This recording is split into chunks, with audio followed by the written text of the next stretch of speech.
Vamos a revisar la forma de descomponer las épicas de un proyecto en historias de usuario, la manera de clasificar estas historias de usuario y algunos ejemplos utilizando Trello para el concentrado del backlog del proyecto, la planeación y el seguimiento de los sprints y la administración de las tareas a realizar dentro de cada sprint. Para esto, vamos a revisar aquí dentro de Trello, en este tablero, primero, cuál es el enfoque que tiene Altacian, que es la empresa de la que depende Trello, la que administra esta plataforma junto con otras plataformas como Jira. Cómo es que ven estas herramientas ágiles, ¿ok? Esa perspectiva. Entonces voy a abrir esta tarjeta con esta imagen y se fijan tienen en la parte superior estos temas X, Y, Z con estos colores diversos y hacia abajo lo descomponen en iniciativas, en épicas y en historias que son estas historias de usuario. Y cada una de las iniciativas épicas e historias tienen incorporadas estos colores que son como estas etiquetas acerca de estas temáticas principales. Vamos a revisar cómo funcionan estos componentes. Primero, las historias, también llamadas historias de usuario, son breves requisitos o solicitudes escritas desde el punto de vista del usuario final. Las epics o las épicas son grandes cantidades de trabajo que se pueden desglosar en un número de tareas más pequeñas llamadas historias o historias de usuario. Las iniciativas son conjuntos de epics que conducen hacia un objetivo común y los temas son grandes áreas de enfoque que abarcan a toda la organización. ¿Okay? Entonces vamos a ver a qué se refieren cada uno de estos. Entonces, las historias de usuario, nos dice aquí un ejemplo, si tu empresa quiere lanzar cohetes al espacio y mejorar el servicio de retransmisión de los lanzamientos, deberías estructurar tus historias como indicamos. Entonces, esa retransmisión de los lanzamientos que hacen de los cohetes, bueno, lo pueden hacer mediante teléfonos inteligentes, mediante una computadora, etcétera. Entonces, las historias de usuario que podríamos tener serían estos ejemplos. Los usuarios de iPhone necesitan acceder a una vista vertical de la alimentación en vivo cuando utilizan la aplicación móvil, precisamente para que se vea el despegue del cohete. Los usuarios de equipos de escritorio necesitan un botón de visualización en la pantalla completa en la esquina inferior derecha del reproductor del video, ¿no?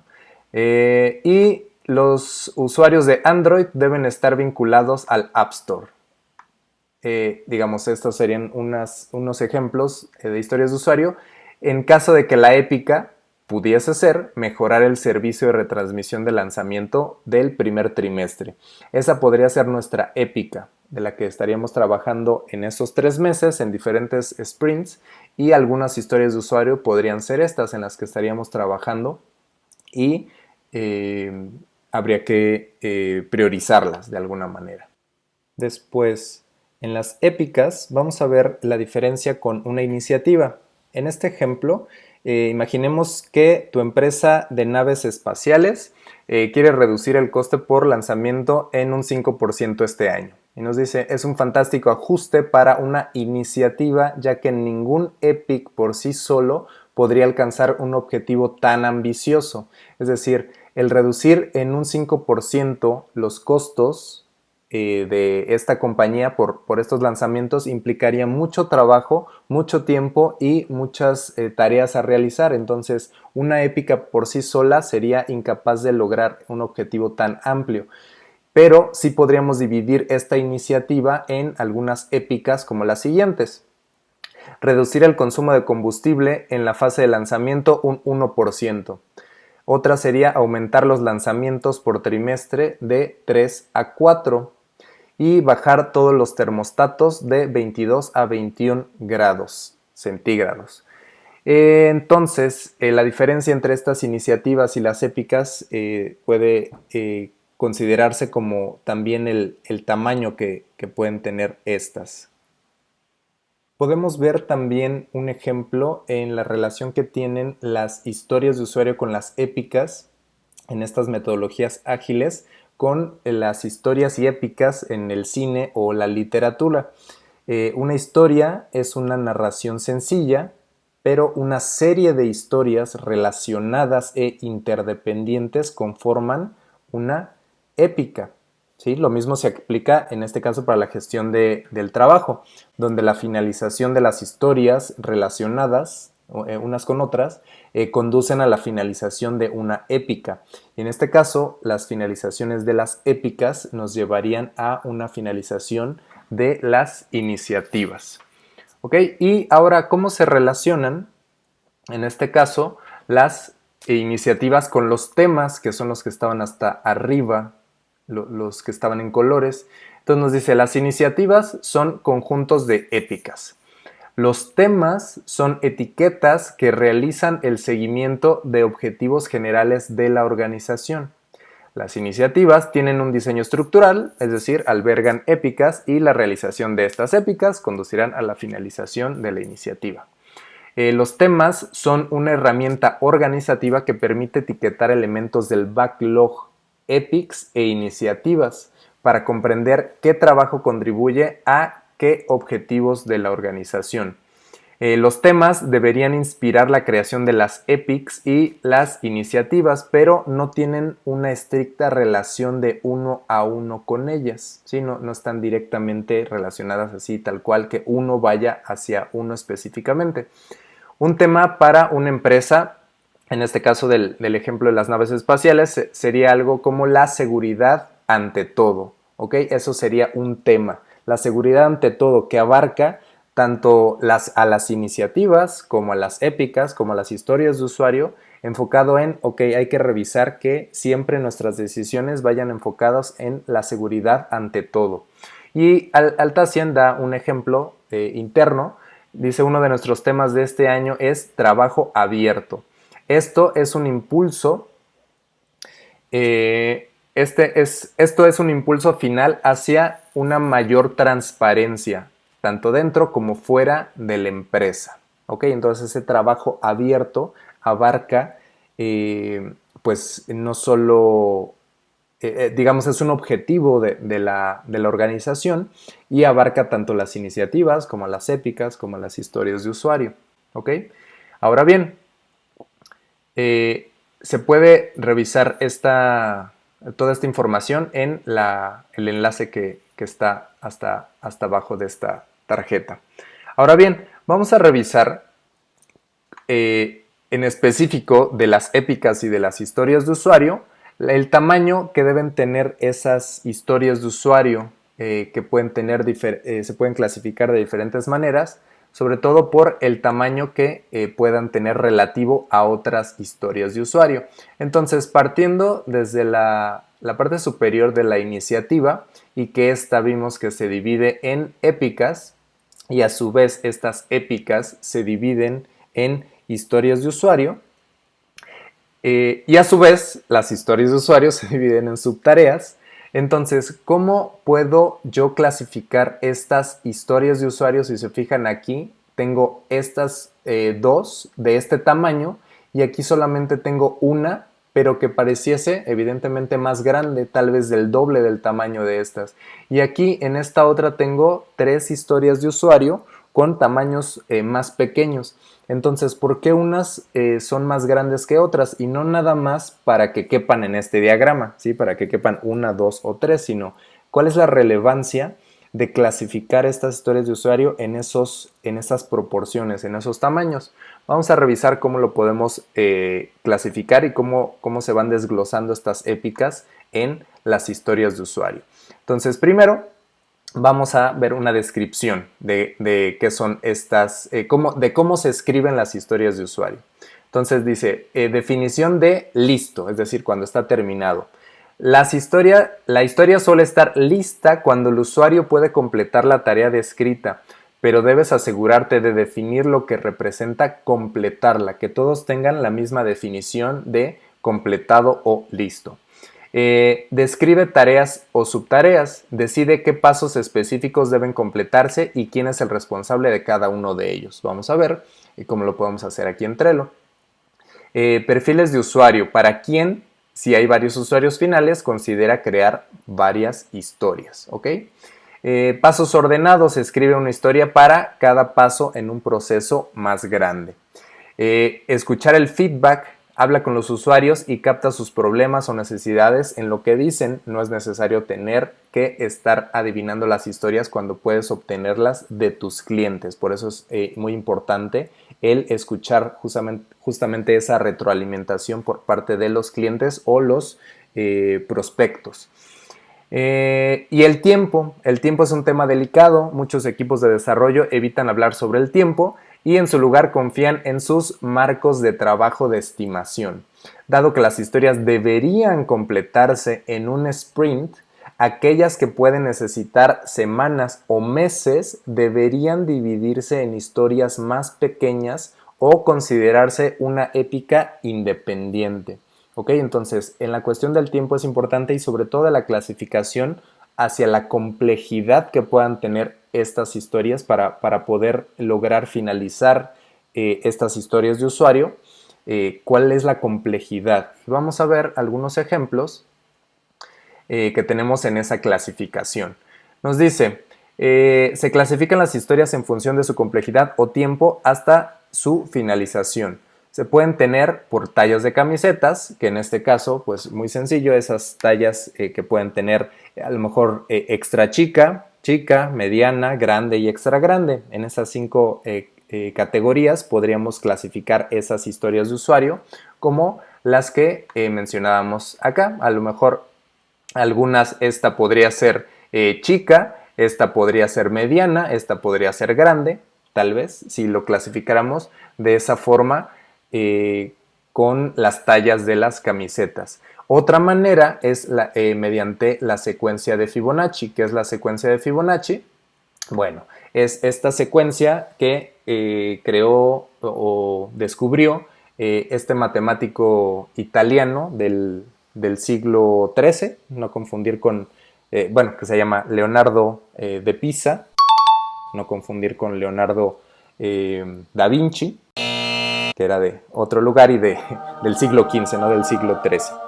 Y este matemático descubrió la relación que tienen estos números, si partiendo del 0 y del 1, si vamos sumando los números anteriores, vamos obteniendo una secuencia que nos es de mucha utilidad para muchos fines, tanto científicos, en el análisis de la naturaleza, el análisis del ADN, etcétera.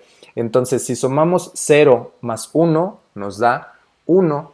Si sumamos 1 más 1, nos da 2. Si sumamos 1 más 2, 2 más 1, que es el anterior, serían 3. 3 más 2 son 5, 5 más 3 son 8, 8 más 5 son 13 y así sucesivamente se tiene esa secuencia de Fibonacci.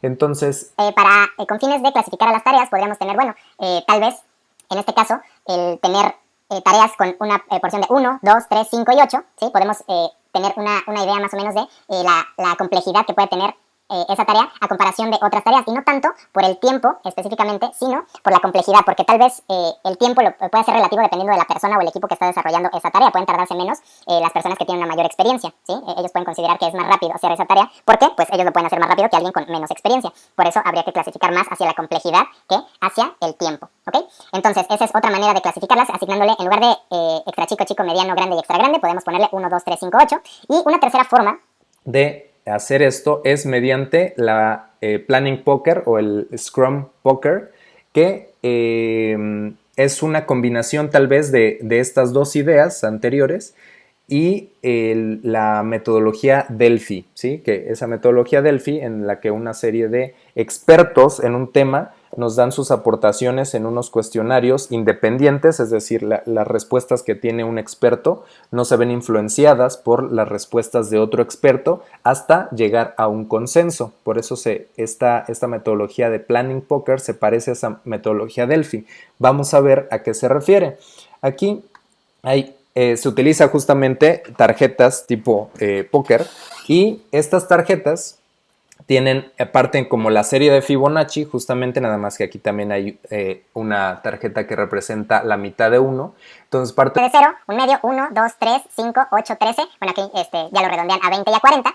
Y también hay una tarjeta de cuando no se tiene idea de qué dificultad pueda tener esta tarea, esta historia de usuario que estamos analizando, o si de plano es muy grande y no podríamos calcular realmente cuánto, o sea, un número muy grande. El signo de interrogación es cuando no tenemos ni idea y esto sería demasiado. Y si tenemos votaciones con este símbolo de infinito, entonces habría que pensar en dividir esa historia de usuario en historias más pequeñas o definitivamente clasificarla como otra épica, ¿sí? O otra cuestión más grande que nos llevaría más de un sprint tal vez realizarla. ¿Ok? O también hay tarjetas de pausa para café. ¿Cómo es que se utilizan estas cartas? Cada uno de los integrantes del equipo tiene un juego de estas cartas y lo que se hace es, una vez que todos tienen entendido cuáles son todas las tareas a realizar, todas estas historias de usuario en el backlog, y vamos a categorizarlas, pero una vez que se tiene entendido perfectamente claro de qué se trata cada una y cuáles son los pasos a seguir para la realización de estas. Una vez que todos los miembros del equipo lo tienen claro, entonces son las votaciones. Es decir, ok, vamos a revisar esta tarea. ¿Cuánto consideran que tenga de dificultad? Y sin que los demás vean qué es lo que vas a tirar, todos tiran al mismo tiempo una tarjeta con el número que ellos consideren que es la dificultad, la complejidad de esa tarea, ¿ok? Entonces a lo mejor pueden salir números similares, ¿sí? Cualquiera que sea esa complejidad, pero pues no todos van a salir exactamente iguales. Entonces el chiste de ello es llegar a un consenso de, ok, bueno, algunos tiraron un número muy bajo, que pudiese ser 1 o un medio, y algunos tiraron un número muy alto, que puede ser, no sé, 13 o 20 o 40. Entonces, ¿por qué? Se les pregunta al más bajo y al más alto por qué tiraron esos números para que den sus argumentos. Una vez que podemos eliminar de alguna forma esos extremos, ¿sí? Y volver a hacer a volver a tirar. Todos los demás pueden pensar otra vez depende de pues quién los haya convencido de tal vez subir su número que habían tirado o bajarlo o mantenerlo también. Entonces se vuelve a tirar en una segunda ronda como para llegar a ese consenso y bueno, a lo mejor la mayoría tiró 3 o 5, ¿no? Entonces pues hay diferentes opiniones, pero rondan entre 3 y 5 de dificultad y ahí bueno, lo que se sugiere es que se utilice el 5, ¿sí? Para no quedar para tener una cierta holgura y no quedar tan apretado en esa si realmente la dificultad fuese mayor, ¿ok? Entonces ahí se vota se opta por el número mayor. Bueno, entonces de esta manera podemos ir clasificando nuestras historias de usuario y les voy a dejar unos videos que ahondan en esta forma del planning poker más abajo en la tarjeta. Y bueno, entonces una vez que tenemos clasificado con alguna de estas formas, vamos a ponerle esos numeritos que le corresponden o esas letras, si fuesen las tallas de camiseta, a cada una de nuestras historias de usuario. Ahora bien, a la hora de escribir las historias de usuario, pueden expresarse con una plantilla que se pone aquí en la pantalla que dice cómo, ¿sí? Y entre corchetes el perfil, quiero y para. Es decir, necesito saber qué persona está solicitando esto, cuál es el perfil, qué es lo que quiere y para qué lo quiere. Entonces, si lo desglosamos, dice, ¿para quién estamos desarrollando esto? El quiere es, aquí describimos su intención, no las funciones que se usan del producto que estamos desarrollando o el servicio que estamos proyectando. Describimos su intención, no las funciones que utilizan para solucionar esto. Y el para es cómo encaja su deseo inmediato de hacer algo en la perspectiva general. ¿Cuál es el beneficio general que intentan lograr? ¿Cuál es el gran problema que se debe resolver? ¿Ok? Y vamos a ver un ejemplo de de cómo se escriben estas historias de usuario con estos 3 elementos que podemos tener esta plantilla general. Entonces, nos dice, las historias de usuario pueden tener este aspecto. Como Max, no sé, el sujeto, el arquetipo que hayamos identificado, como Max, quiero invitar a mis amigos para que podamos disfrutar de este servicio juntos, ¿sí? Entonces, otro ejemplo sería como Sasha, quiero organizar mi trabajo para poder sentir que tengo un mayor control. Y un tercer ejemplo nos dice, como gestor, ahí no tenemos un nombre específico, sino como un gestor, quiero poder comprender el progreso de mis compañeros. ¿Para qué? Para poder informar sobre nuestros éxitos y fallos. ¿Ok? Entonces, bueno, más abajo están las referencias de todo esto.